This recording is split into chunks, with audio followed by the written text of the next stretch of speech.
Now,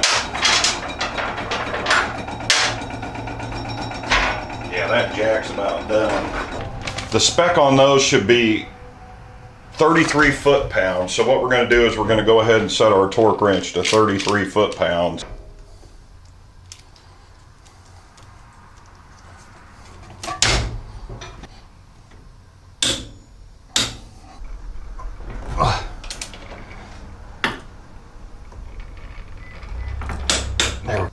We're going to tighten the bottom spindle first, and then we're going to go up and count the threads that we have on our bottom spindle and then do the top, because I'm not going to cut a socket.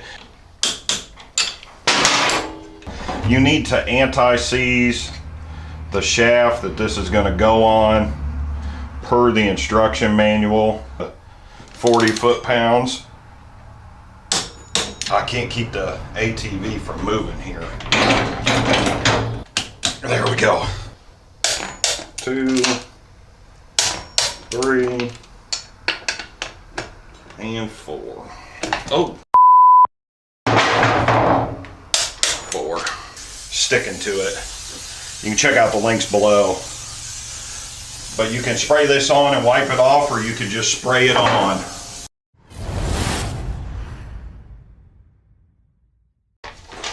Okay, so what we're going to do today is finally we're going to get the front end tightened up and get it back together on this whole side here.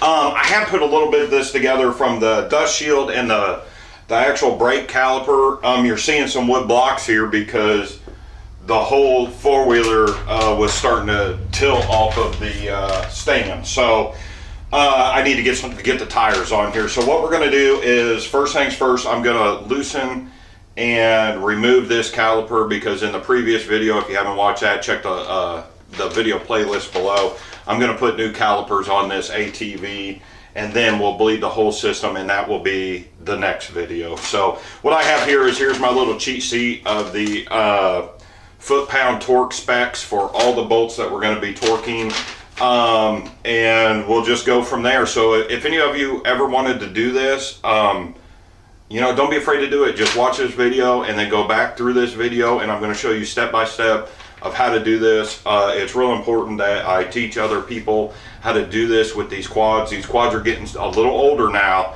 and once things get so old and parts kind of get hard to find, especially since Polaris has decided, the federal law is that manufacturers of any kind of equipment have 10 years. After 10 years of production, then they're able to cancel the parts and no longer produce the parts for the vehicles that they have produced that passed the government standard. So some of these parts are getting hard to find. The real nice thing is the KTM engine, which the KTM engine, KTM has a full sponsorship of all the engine parts. But Polaris is not making some of these parts. A lot of this stuff is discontinued, especially that rear hub for the independent rear suspension model. So let's go ahead and get into this, and we'll just go step by step, one piece at a time. So what we're going to do is, I'm actually going to break the banjo bolt loose here, and it's going to leak fluid.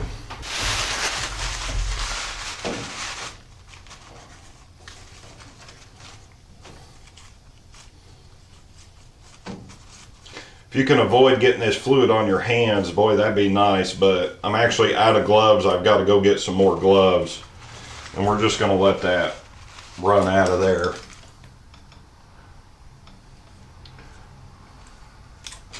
And remove that old banjo bolt. Once we remove the old banjo bolt, we're going to take off the caliper nuts and set them aside. Just use those as support here to get the other one off.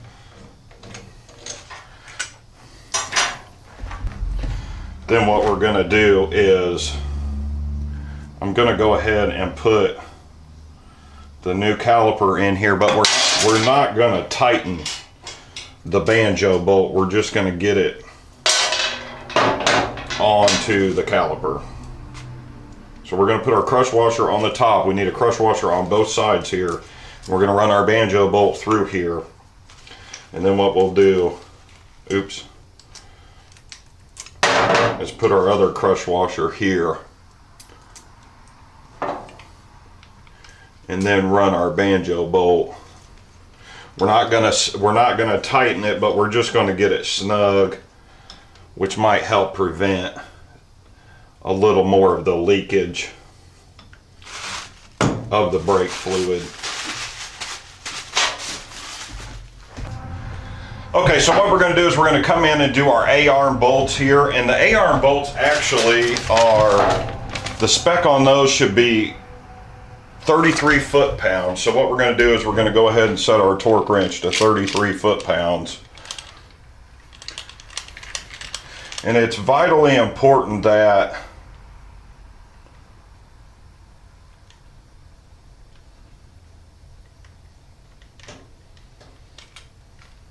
these get torqued to the right spec on these suspension pieces, because these pieces are going to go up and down and you need to have them at the right spec so they don't bind up.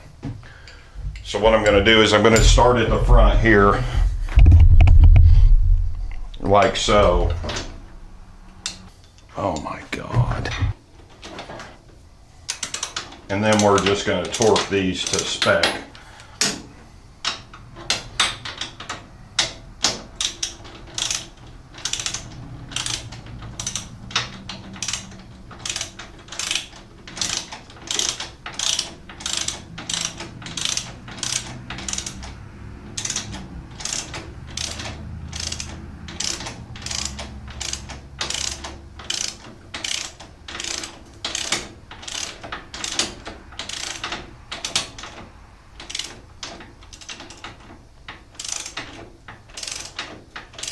Okay, now that we've got our nut almost all the way to where it's going to start getting tight here, with our torque wrench, we're just going to get it until the torque wrench says we're at our spec. And if you've never used a torque wrench before, you'll hear it click like so. And that means that you're at the torque spec. And now we'll go to the top.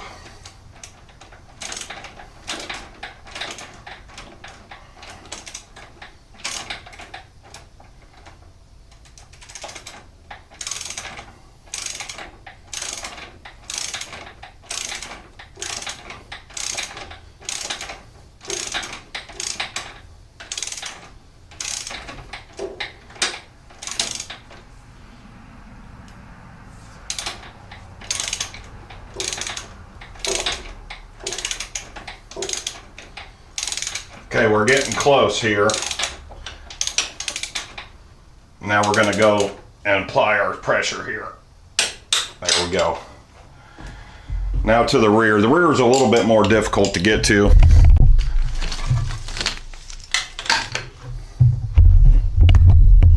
Now on the rear we'll do our bottom side first. And you have your nut that's going to be on the inside here. And it's pretty hard to get to.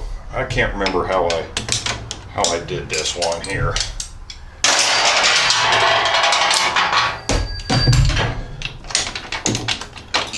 I think we just went to the inside here and then used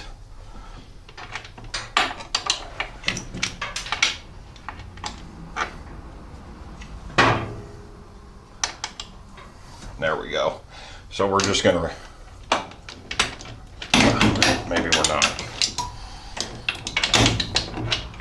I can't get any leverage here.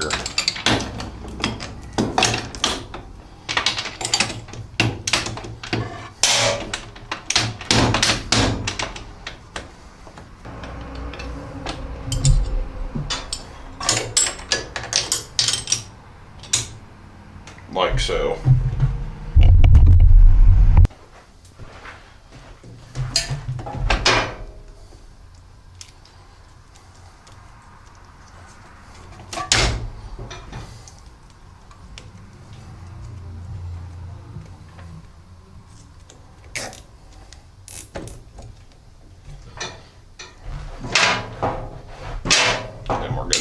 then we're going to tighten this. I had to use a old zip tie trick here.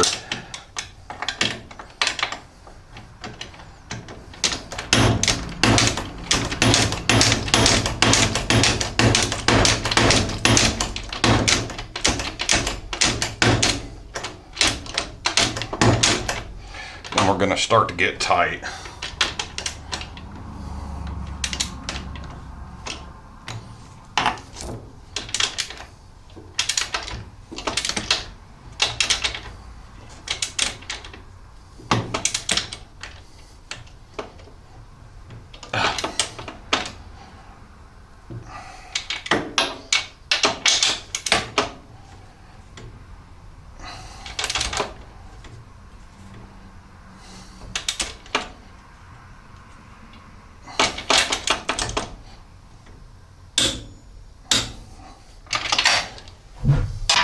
This one's you got to go from the inside as well, and the steering knuckle is actually in the way.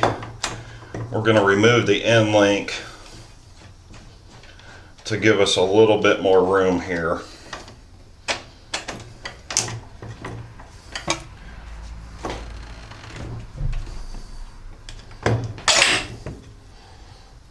You'll need a smaller socket on this side. Then we'll go ahead and get this one tightened up as well.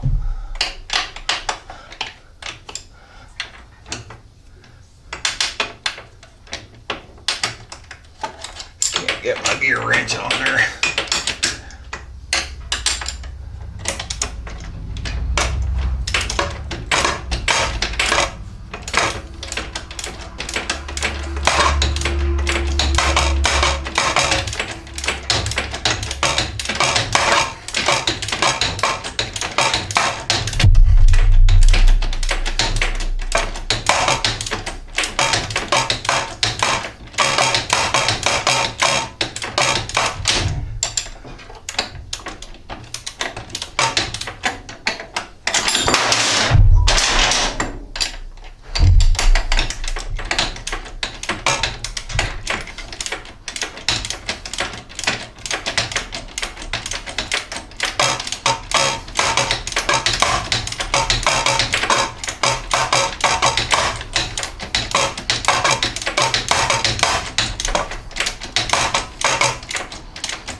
Now we're just going to get it to our torque spec.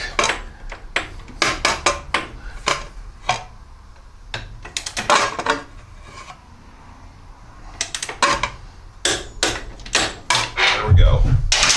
After we've got the top and the bottom tightened, we're just going to make sure that nothing is moving and that these A-arms are free so they're not bound up. This way you know. And I have the weight of the ATV on the bottom set.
Gonna actually pull this bolt out of the shock and make sure that our bottom A-arm is free and it is torqued correctly.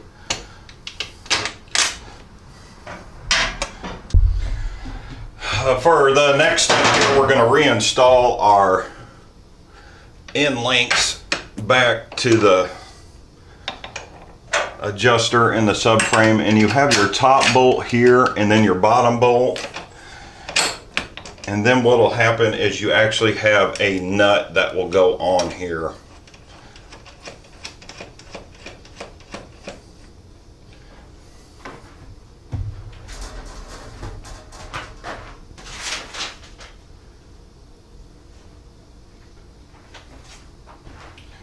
Now our Endlink nuts are going to be 33 foot-pounds as well, and we're going to install a new cotter pin. So we're going to do this front side part first here, and then we will install our cotter pin next.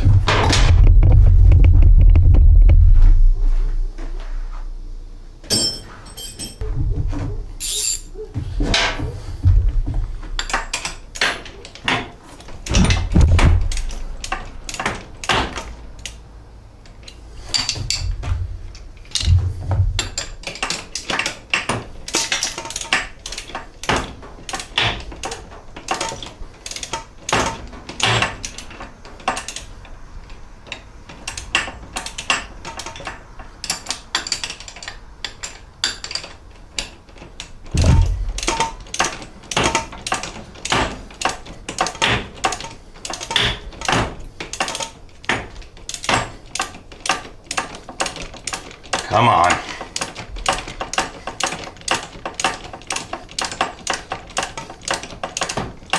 Okay, we'll just set our torque here.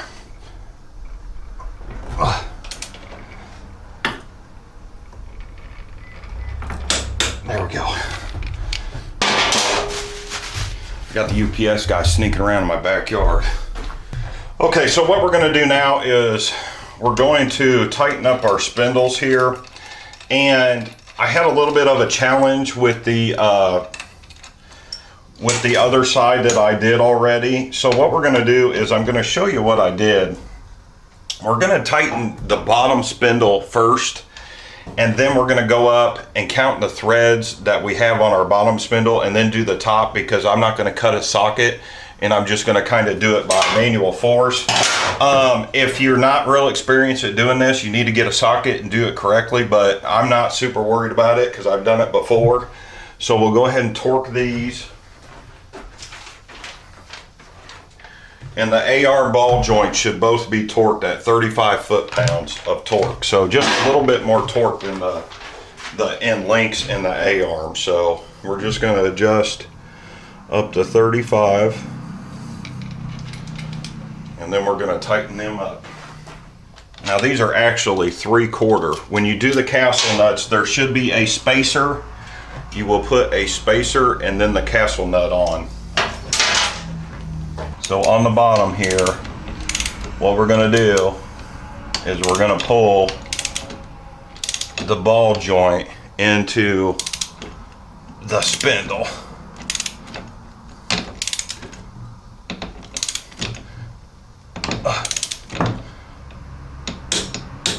Okay, so we're at 35, but what you might run into is you may not be able to get the cotter pin inside to match the hole, and believe it or not, this one was set just perfect. Well, I'm going to come back next and we'll put the cotter pins in last once we get the end links and everything put in. So what we have to do now is get the spindle, the top spindle, tightened to 35, which is going to be difficult. So we're going to go ahead and put our castle nut on.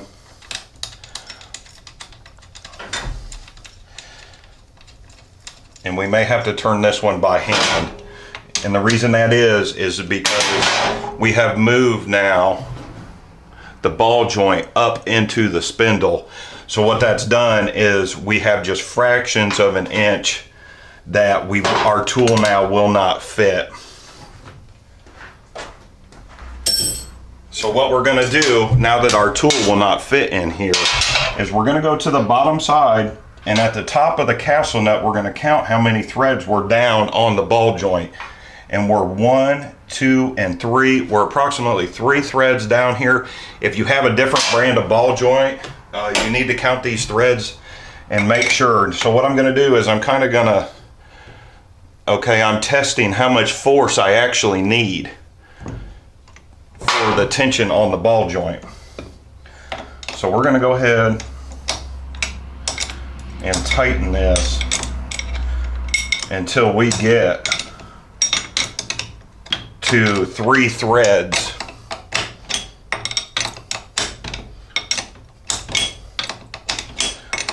To get the cotter pin inside the castle nut. And we're probably going to switch camera angles here. I'm going to go to the front because it's going to pull the spindle that way.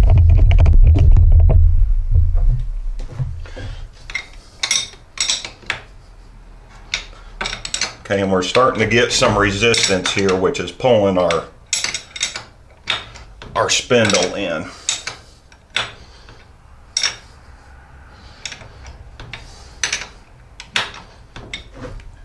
So we're just surpassed one thread. We're going to continue to move on here.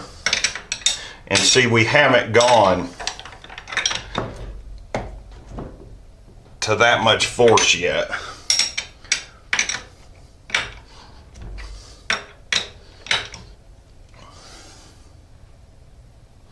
We're now at about 2.5. I'm starting to get a lot of resistance here. Okay, so I'm kind of testing. Oops, I loosened it.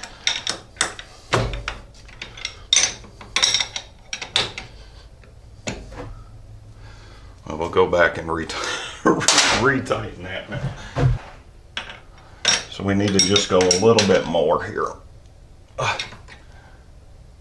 And I'm coming around the 3rd turn. But I don't see there's the cotter pin hole. I just need to go a little bit more. There we go. So I'm counting the threads, 1, 2, and 3. I'm the 3rd thread up. 1, 2, and 3. And we now have our spindles where we need to be, I believe.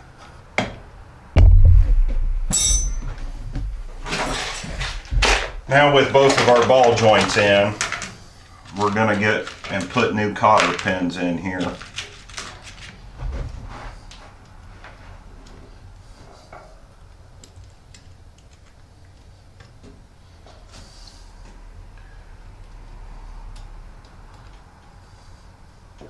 And then I'll bend the cotter pins. There's really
get the top one put in here.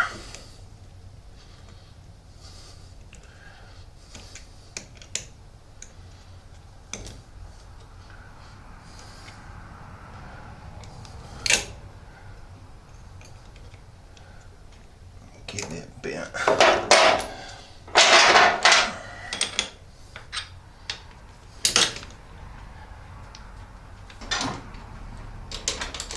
On these front shocks, both the shocks are 15 millimeter, and they will be torqued at 33 foot-pounds. So we got to back our tool down from 35 to 33.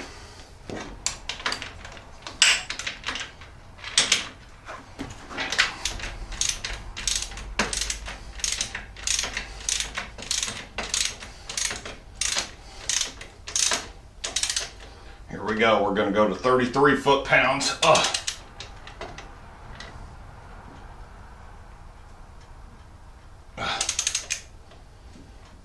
There we go. Then we're just going to go to the bottom.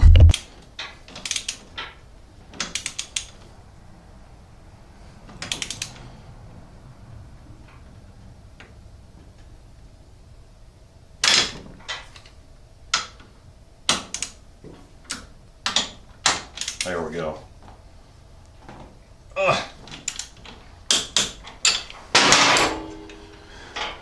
Okay.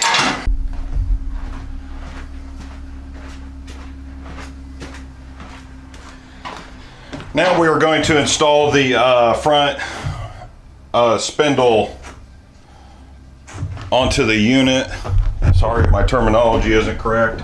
You need to anti-seize the shaft that this is going to go on per the instruction manual. This is to keep the bearings spinning freely, and it really doesn't say how much, so I'm just going to put quite a bit. Going to go on the threads, and there will be a cotter pin here as well. And what's going to happen is we're going to put this on here and make sure that you have your spindle nuts for the front and the rear. And we're just going to slip this on here. And the castle nut needs the washer put on. And then as we tighten this, it's going to move the piece centered back. And it's going to be tightened at 40 foot-pounds. So we're just going to tighten this. I've already got it set to 40 foot-pounds. There we go. And I'm going to end up having to turn it just a little bit more, which you might have to do to get it lined up for the new cotter pin. And then we're just going to install our new cotter pin. We're going to get a little thicker one, like so. And then we're going to bend our cotter pin. And try not to get any of the anti-seize on the rubber or on the brake rotor.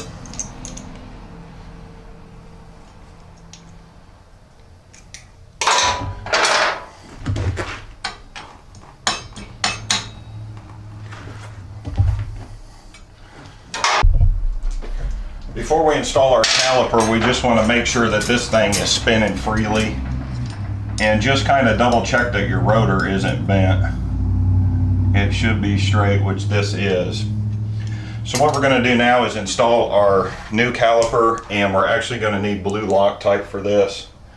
The bolts are going to go in toward the unit itself, and then it's going to thread into the caliper. So what we're going to do with our brake pads is put it over the disc. We're going to insert our unit like so. And then we're going to install our brake caliper bolts. You're going to need a little bit of blue Loctite. There's only 2 bolts here. And we're going to put our Loctite on the nuts. And what you're going to do is you're going to put the top one in and get it threaded. We're not going to tighten it up. We're just going to get that one threaded until we get our bottom one threaded as well. Put Loctite on it. And now with them both threaded, what we're going to do is we're just going to pull the caliper toward the mount and hand tighten these bolts until they get seated up against the metal. And it says the caliper nuts are going to be torqued at 38 foot-pounds. And they're 15 millimeter.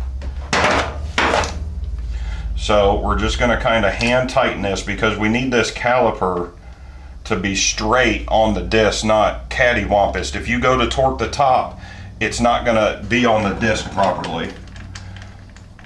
So we need it to be tightened up on the bottom and the top. See how the top nut got loose after I tightened the bottom one?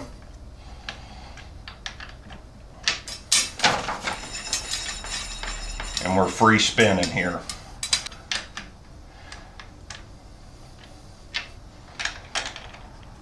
Okay, so we've got them about as hand tight as we can. And now we're going to torque those 2 bolts to 38 foot-pounds.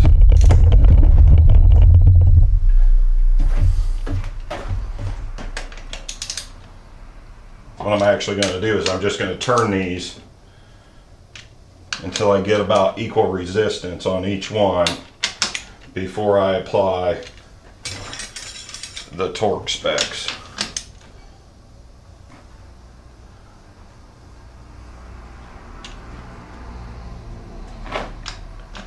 Here we go.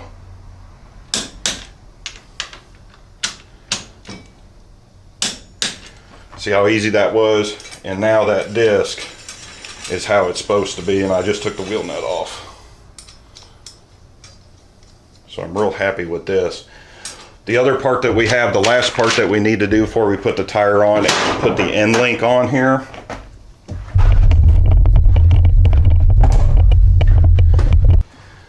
Now the Endlink system actually came with a castle nut for the ones that I bought. The ones that I bought, I'll put the link in the description below.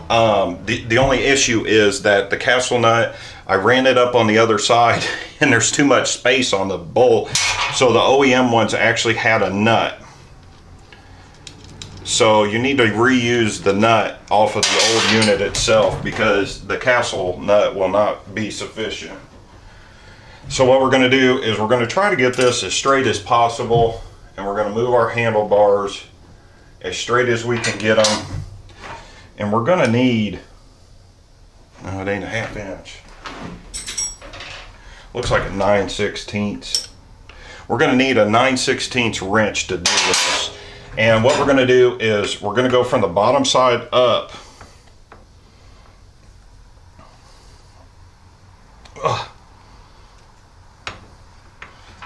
Onto the unit. And see, I've got to come out a little bit more to get it into the knuckle. And it's very important that this end link has to be straight. So you gotta mess with the threads a little bit to do this.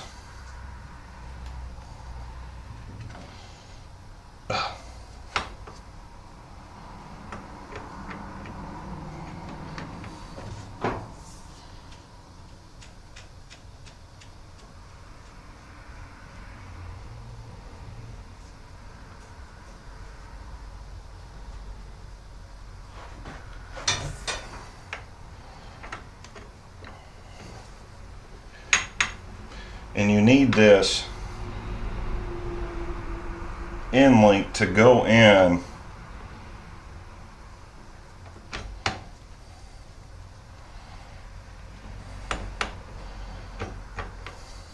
about as straight as possible. You don't want to try to install it crooked like this. It needs to be on there straight. So we're going to have to play with this for a minute to get it to go in straight.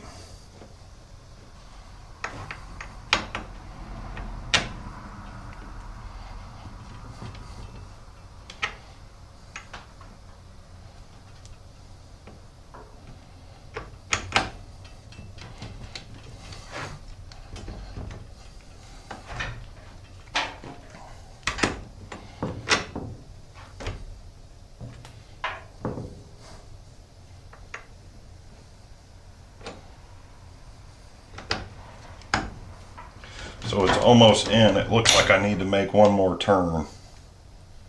There we go. I think we can get in there now.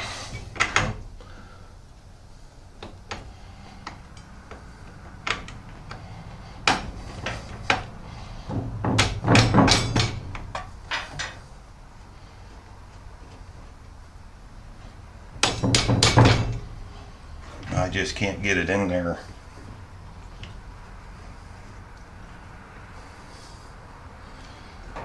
properly.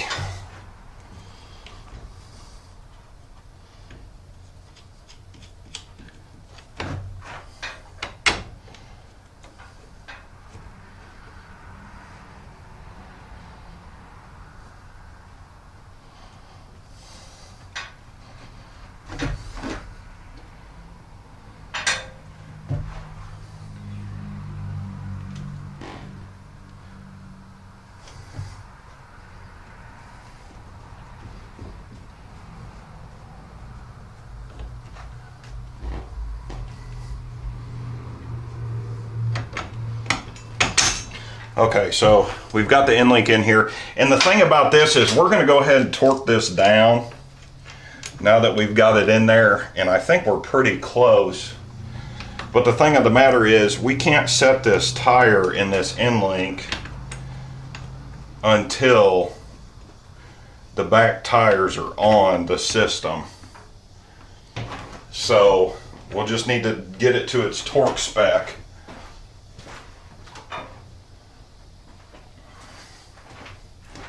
And then we'll adjust it.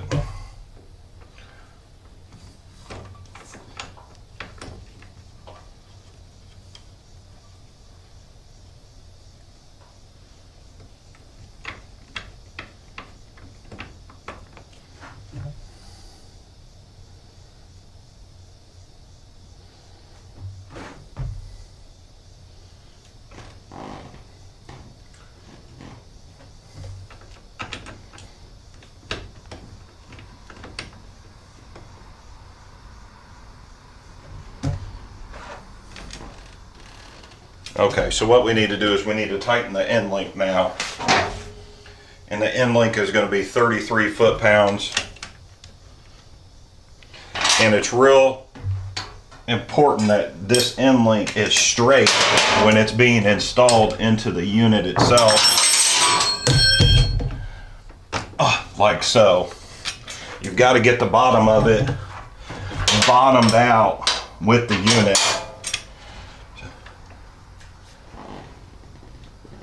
So it doesn't get damaged upon the torquing process. So you may not be able to see this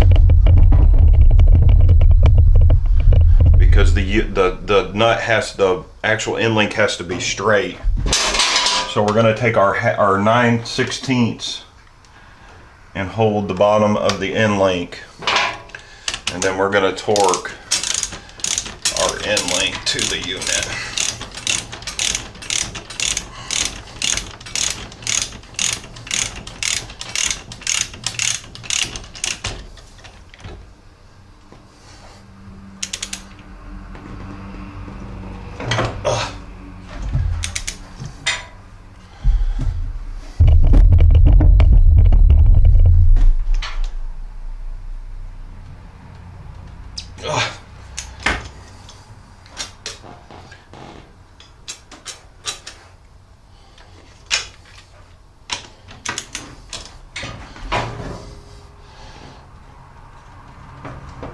I can't keep the ATV from moving here.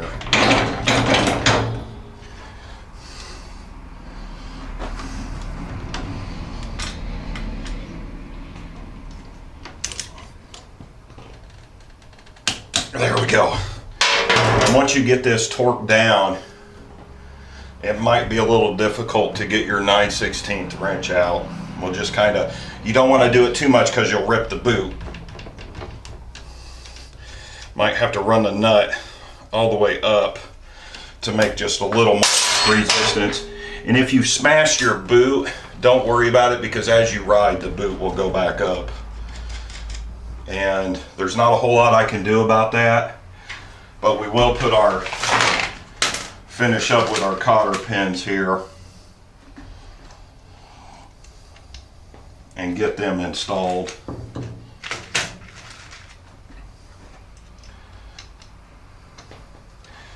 Into the Endlink, and we actually have one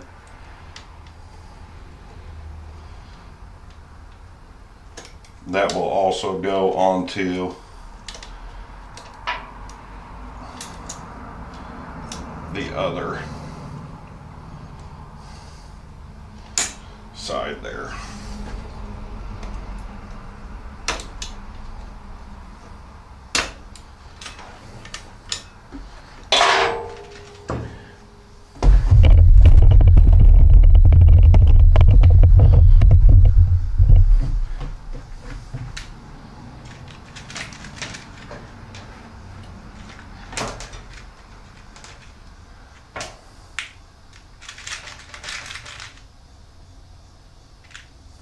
Then we have our end link that will go into the inside here.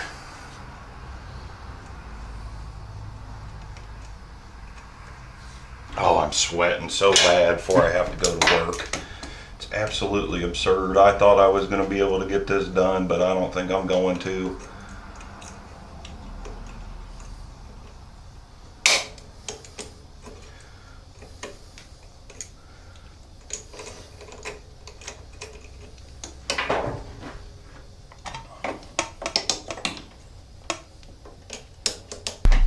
And now with our regular wrench, we're going to come in and tighten our caliper line. Now it is a 13 millimeter, and what we're going to do is we're going to take our hand and we're going to, so what we're going to do now is tighten our caliper line.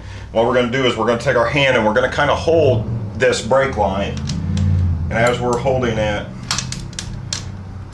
and it actually looks like it might be, you'll want to get the brake line as low as possible, and as you tighten it, it's going to want to raise the brake line. It's a 12 brake line from going all the way up, and it doesn't take much. You'll know when you bleed them if you've got a leak or not. So we pretty much have got this where I want it here, and so we'll go ahead and throw this tire on. And then we're pretty much done with this front end. I think the tires need to be torqued at 36 foot-pounds.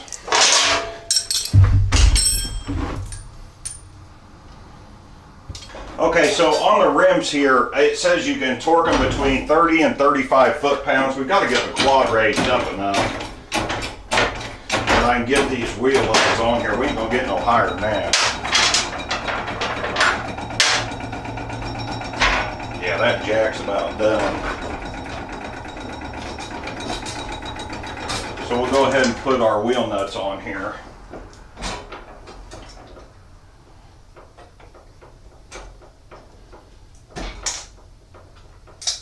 Okay, so what we're going to do is we're just going to kind of get these as good as we can by hand first. And I'm running out of time again. I mean, I just ain't got enough time to do this during the day. And then we're going to come in and we're going to tighten this in a star pattern.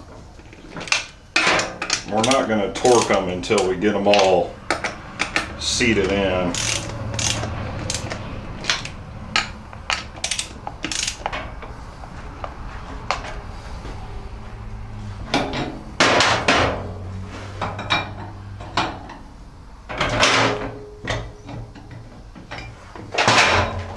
And now what we'll do is we'll torque them, if I can get the four-wheeler to stay in one place.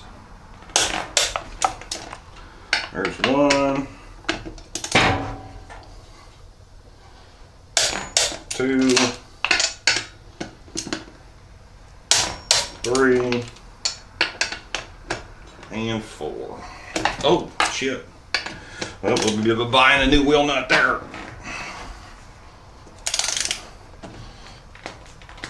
Ugh. 4. Okay.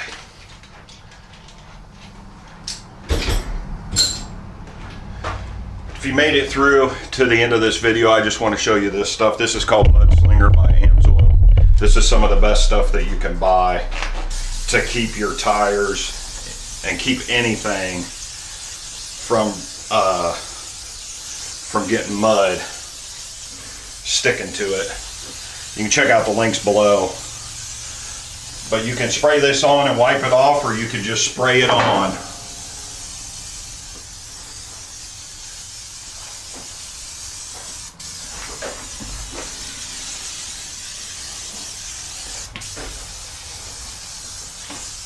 There we go. Actually, we're going to spray everything down.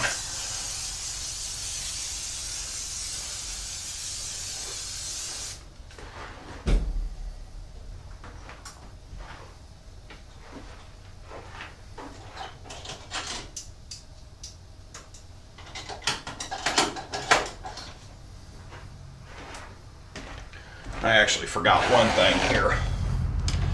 Forgot the brake line holder.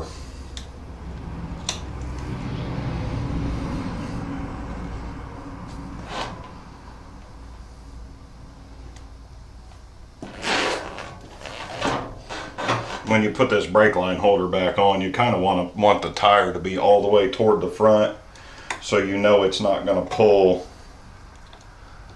the brake line.